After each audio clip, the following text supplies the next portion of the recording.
Hello students, how are you? Welcome back to part of the school online tutorials. Okay class, previously हम लोगों ने थोड़ा बहुत discussion किया था किसके बारे में, हमारे एक नए चैप्टर के बारे में, इसका नाम था स्ट्रक्चर ऑफ मेटल। मेटल और उसके स्ट्रक्चर के बारे में। स्ट्रक्चर में हम लोगों ने देखा कि एटम्स से मिलकर बनती है क्या मेटल। एटम जो होता है वो सबसे छोटे पार्टिकल्स होते हैं उसके। फिर हमने देखा कि एटम्स एक दूसरे से कंबाइन हो सकते हैं और मॉलिक्यूल फॉर्म करते हैं। हमारे पास दो तरह के मॉलिक्यूल आए थे, एक था एलिमेंट्री मॉलिक्यूल और एक था आपका compound molecule. If I am not wrong बता देना मुझे, ठीक है। अब थोड़ा सा फर्दर डिस्कशन करते हैं। बात आती है मिक्सचर्स की। क्या आप लोग जानते हो बहुत आर मिक्सचर्स? मिक्सचर्स कैसे होती है? देखिए, मिक्सचर्स वो चीज होती है जिसमें दो या दो से ज्यादा सब्सटेंसेस मिक्स होती है। वैसे तो कंपाउंड में वही चीज थी जिसमें दो या दो से ज्यादा चीजें मिक्स होती हैं, but they are combined chemically. Compounds में क्या होता है? They are combined chemically, but in case of mixture they are not chemically combined, they are physically combined. ठीक है। compounds और mixture में बेसिकली यही डिफरेंस होता है कि इसमें जितनी चीजें होती हैं, फर्स्ट डिफरेंस, एक मिक्सचर में जितनी भी चीजें होती हैं, इसके कॉन्स्टिट्यूएंट जो होते हैं, they are physically mixed, physically combined and they are chemically combined.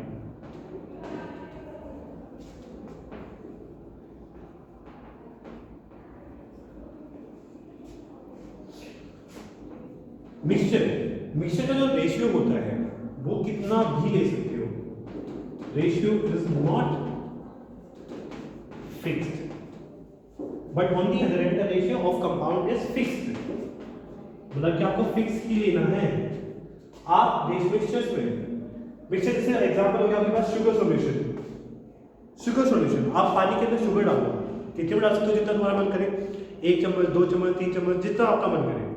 But in case of compound, if you want to make something, आपको फिक्स है कि इतना, कि इतने के साथ हमें इतना ही लेना पड़ेगा, इससे ज्यादा या कम नहीं ले सकते। अगर ज्यादा कम लोगे तो कुछ और बनेगा, नॉट दैट कंपाउंड। ठीक है। ओके, मिक्सचर की अगर बारे में बात करता हूं तो मिक्सचर की जो प्रॉपर्टी होती है वो उसके कॉन्स्टिट्यूएंट की प्रॉपर्टी से मैच करती है।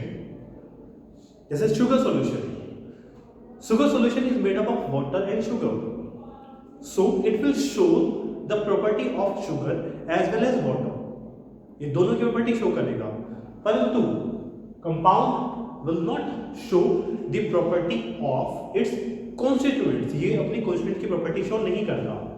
For example, oxygen and hydrogen, ये दो गैसें देते हैं। हाइड्रोजन वो गैस होती है जो बर्न हो सकती है, जलती है, एंड ऑक्सीजन उस बर्निंग प्रोसेस को सपोर्ट करती है। इन दोनों को अगर मैं कंबाइन करता हूं सो it will be form H2O, water.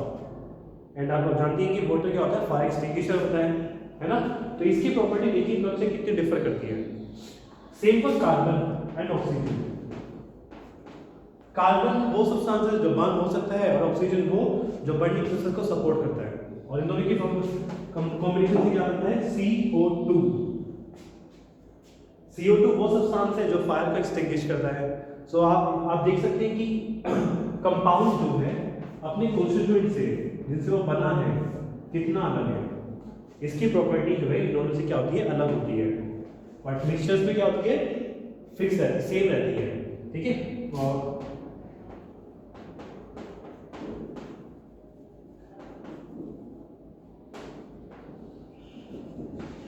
will show the property of its constituents. It will not show. It will not show. वैसे तो आपके बुक में भी गिवन है पूरी टेबल, आप लोग वहां से भी देख सकते हो, बट यहां से भी देख लीजिएगा। ठीक है। प्रॉपर्टीज की बात होगी, मिक्सचर रेशियो हो गया मेरे पास, फिजिकली कंबाइंड और केमिकली कंबाइंड समझ आया आप लोगों को? देखिए, फिजिकल कंबाइंड का मतलब कि उनके बीच में कोई केमिकल रिएक्शन नहीं हुई है, but in case of chemically combined उनके बीच में केमिकल रिएक्शन हो चुकी है और केमिकल रिएक्शन की वजह से कंपाउंड बना है। ठीक है। प्रॉपर्टी की बात करता हूँ तो प्रॉपर्टी में एक एग्जांपल और लेके चलते हैं। जैसे iron and sulphur, iron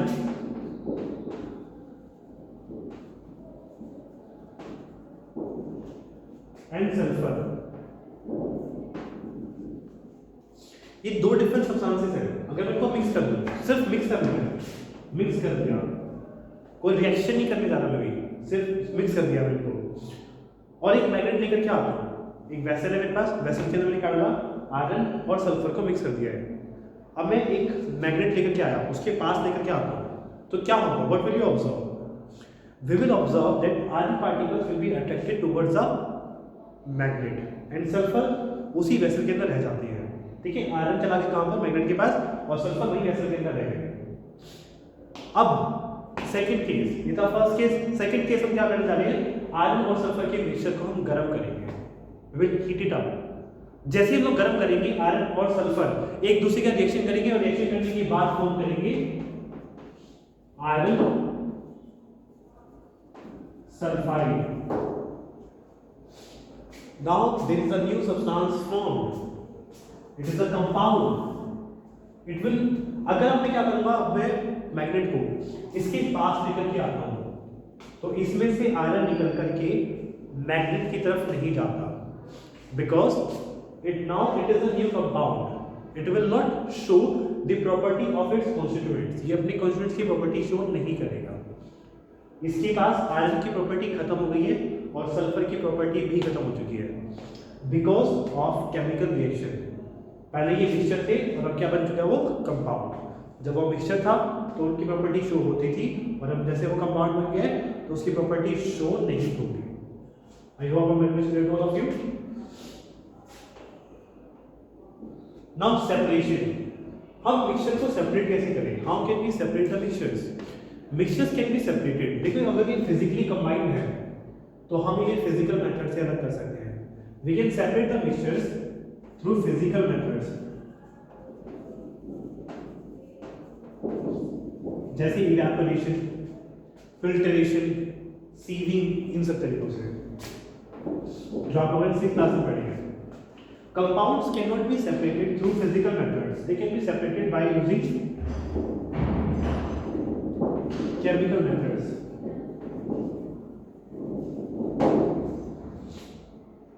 Okay students, so basically this is the topic। यार मिक्सचर्स और कंपाउंड्स के बारे में एक टॉपिक बना कैसे, एक है सिंबल्स के बारे में।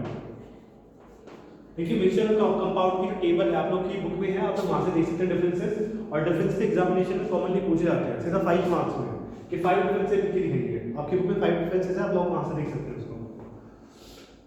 Okay, now symbols, symbols of atoms, atom के सिंबल कैसे होते हैं। देखिए बहुत पुराना जमाना था, जब जमाने में कैसा था, सिंबल्स कुछ अलग तरीके के होते थे। कभी आप लोगों ने मूवीज देखी हो, जैसे द मम्मी, उस द मम्मी मूवी में क्या दिखाते थे कि जो इजिप्ट के लोग होते थे, वर्ड्स कुछ लिखने के लिए दीवारों पे स्क्रिप्चर्स कुछ बनाते थे, तस्वीरें बनाते थे, पिक्चर्स। उस पिक्चर्स का एक लिटरल मीनिंग होती थी और फिर उनको समझते थे। वैसे ही बहुत स्टार्टिंग में, बिल्कुल स्टार्टिंग में इन एलिमेंट्स के जो एटम्स हैं, एटम्स के सिंबल लगाए गए थे। जैसे ऑक्सीजन के लिए O, ये था ऑक्सीजन का सिंबल। गोल्ड के लिए था दिस वन, ठीक है, हाइड्रोजन के लिए था दिस वन। तो ये कुछ इस तरह से सिंबल आए थे उस जमाने में, चांद सितारे कुछ बना देते थे और वो शो करते थे कि ये क्या है, एटम्स है। बट ये तरीका बहुत पुराना था, ये कोई अच्छा तरीका नहीं था। इस तरीके को ऑब्सोलेट कर दिया गया और फिर एक नया तरीका आया जिसमें हम लोग क्या करते हैं, एटम का जो नाम है उसके नाम के थ्रू हम सिंबल लेते हैं। जैसे हाइड्रोजन, अगर हाइड्रोजन का मुझे सिंबल बनाना हो तो उसके नाम का फर्स्ट लेटर मैं ले लूंगा, दैट इज H। कार्बन का ले लूंगा C, ऑक्सीजन का O, ये तीनों कैपिटल लेटर्स हैं, ठीक है। और जैसे होता है ब्रोमीन, एक होता है बोरोन। बोरोन का सिंबल हम लोगों ने लिया B। ब्रोमीन के लिए क्या लिया, ऑलरेडी B तो ले चुका हूं, तो अब मैं क्या करूंगा, उसके स्टार्टिंग के 2 लेटर ले लूंगा, दैट इज Br। एल्यूमिनियम,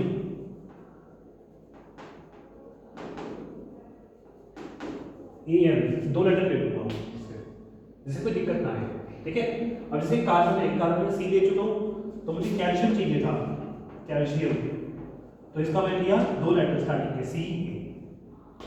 तो कुछ इस तरह से सिंबल्स ओरिजिनेट हुए थे। फिर जरूरी नहीं कि सिंबल्स हम ऐसे ही लें, कुछ उसकी दूसरी लैंग्वेज भी होती है, लैटिन नेम भी होती है इनकी, उस लैटिन नेम के थ्रू भी मैं सिंबल्स देख सकता हूँ। जैसे सोडियम या फिर पोटेशियम भी चलते हैं, पोटेशियम। देखिए पोटेशियम का जो लैटिन नेम होता है कैलियम,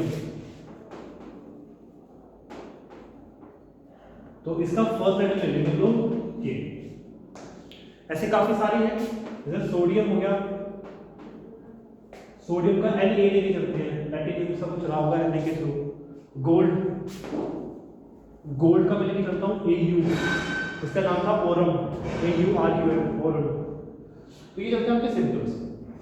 सो आई थिंक इतना काफी है आज के लिए, बाकी नेक्स्ट क्लास में करेंगे। Thank you students, bye.